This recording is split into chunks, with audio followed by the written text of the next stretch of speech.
While filling multiple roles within the Donald Trump administration, Hope Hicks became the youngest person to serve as White House Communications Director. But there's a lot more to learn about the woman known as the Trump Whisperer. Here are some things you may not know about Hope Hicks. Often drawing comparisons to Victoria's Secret model Hillary Rhoda, Hicks took a pretty serious stab at modeling in her teen years. According to NPR, she landed a modeling gig for Ralph Lauren in 2002, then signed a 2-year contract with Ford, the famous modeling agency that has represented everyone from Lindsay Lohan to Naomi Campbell. While her Ford connections helped her land TV commercials, Hicks' most high-profile gig, according to Cosmopolitan, came in the form of a cover shoot for The It Girl, a novel spin-off of the TV series Gossip Girl. Even with her early success in the industry, Hicks knew modeling may not be her career of choice. In an interview with Greenwich magazine, she said, "I'm not ready to decide if modeling is what I want to do with my life. I'm having so much fun, I'm just going to go where it takes me, but I want to continue with the acting." In the same interview, Hicks also dropped a hint about her future and offered a glimpse at her family's politically connected past, saying, "I'm also interested in politics. It runs in the family. My parents met while they were working on Capitol Hill. If the acting thing doesn't work out, I could really see myself in politics. Who knows?" According to the New York Times, Hicks got her own big break in the PR world when she and her father ran into Alec Baldwin at the Super Bowl. The chance encounter with the actor, who would later become her boss's #1 public tormentor, led to a job with a powerful New York City public relations expert who represented Baldwin and who also happened to work for the Trump Organization. Through her gig, Hicks found herself assigned to none other than Donald Trump's daughter, Ivanka Trump, who at the time was developing a fashion line, according to GQ. Hicks and Ivanka grew close, which in turn put Hicks onto Donald's radar. It didn't take long for the apprentice star to poach Hicks, hiring her to work directly for him at Trump Tower. Donald told GQ during a profile about her, "I thought Hope was outstanding. It was perhaps the respect from her famous boss, combined with an apparent savvy about how to retain control of one's image from intrusive media outlets, that led to Hope becoming a pivotal figure in Donald's presidential campaign."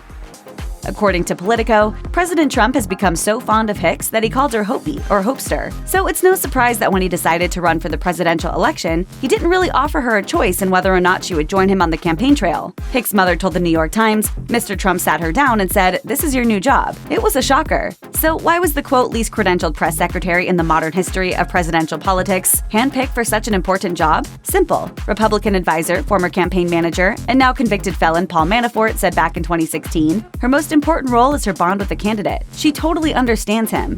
Ivanka Trump added, "My father makes people earn his trust. She's earned his trust." However, Hicks was reluctant to take the offer to become a campaign press secretary. She even declined it when she was told she had to choose between working on the campaign and working for the Trump Organization. It was reportedly the urging of Donald himself that convinced her to get on board.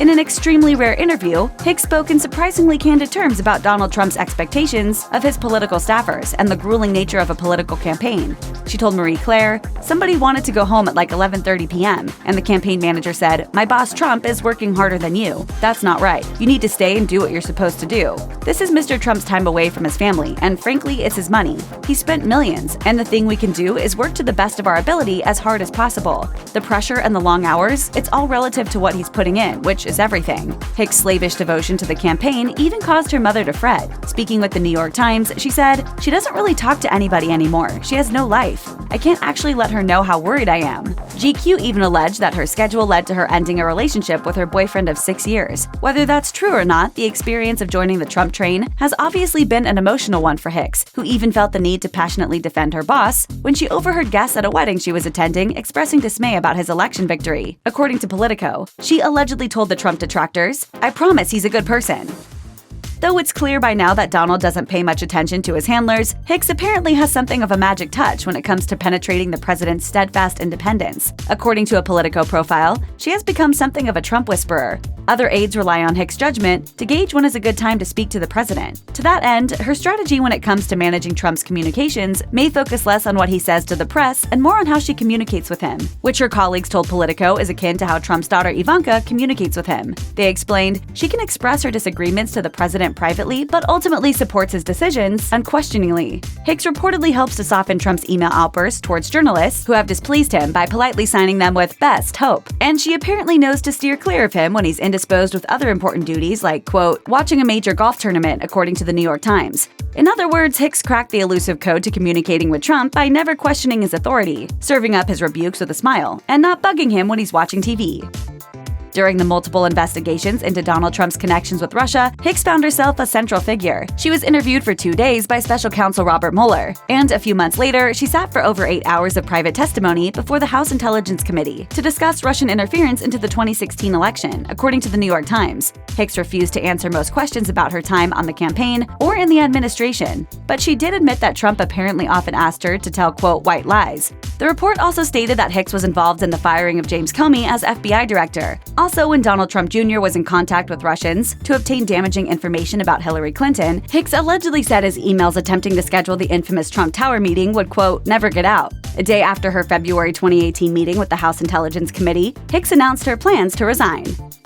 Roughly 8 months after her resignation, Hicks was named the VP and Chief Communications Officer for New Fox, a restructuring of the Fox Corporation after Disney purchased 21st Century Fox. Critics saw the move as Fox further aligning itself with Donald Trump's agenda and his re-election campaign. According to Variety, the president of the watchdog group Media Matters for America said, Hicks' presence at Fox will further align the Trump communications apparatus with the Fox News propaganda machine. Meanwhile, Trump's press secretary at the time, Sarah Huckabee Sanders, praised the hire. She tweeted, Fox won't find anyone smarter or more talented than Hicks. So happy for my friend. They are beyond lucky to have you, and the East Coast misses you already. It turns out she didn't stay in the job long. Almost 2 years after leaving the White House for Hollywood, Hicks returned to accept her third role in the Trump administration.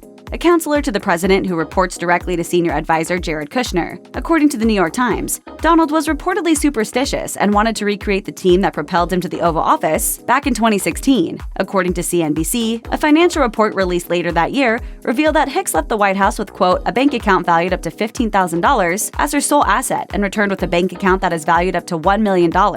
So why did Hicks leave such a lucrative gig to take another job with the Trump administration? A White House official claimed to Vanity Fair, she didn't find it exciting, she was bored. Another potential reason is that her brand of politics reportedly didn't play well in Tinseltown.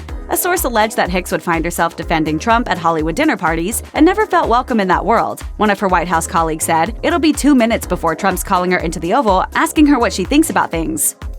Upon Hicks' return to the White House, expectations were high. According to Politico, the former Assistant Secretary of the Treasury said, Hope understands the president is the message. It cannot be outsourced to anyone. He is at his strongest when he is communicating directly with the public. Her instincts are impeccable and lead to good decisions. However, 5 months into her new position, America saw a wave of protests in the wake of the passing of George Floyd at the hands of Minneapolis police. After spending the weekend secured in a bunker while protesters marched and stormed the White House gates, Hicks came up with a plan to have Trump and several aides walk to St. John's Church and pose with a Bible, according to the New York Times. The only problem with that plan was that they cleared his path by instructing D.C. police to hit peaceful protesters with tear gas and flashbang grenades. When Trump reached the church, a reporter asked if he was holding his own personal Bible, to which Trump replied, "It's a Bible." According to the Daily Mail, the D.C. mayor was shocked by the display. Amid social media backlash against the Trump administration, the bishop of the Episcopal Diocese of Washington said she was, quote, outraged by the stunt, and called it, quote, antithetical to the teachings of Jesus and God of justice.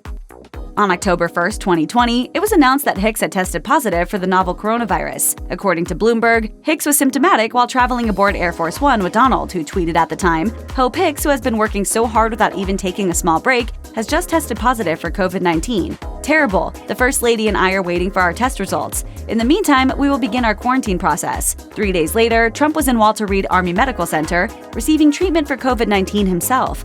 During a press conference on October 4th, POTUS's medical team stated that he was on a steroid therapy and had to be administered oxygen, according to NBC News.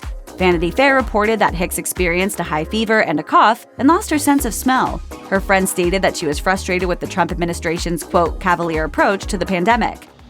So with the masks, it's going to be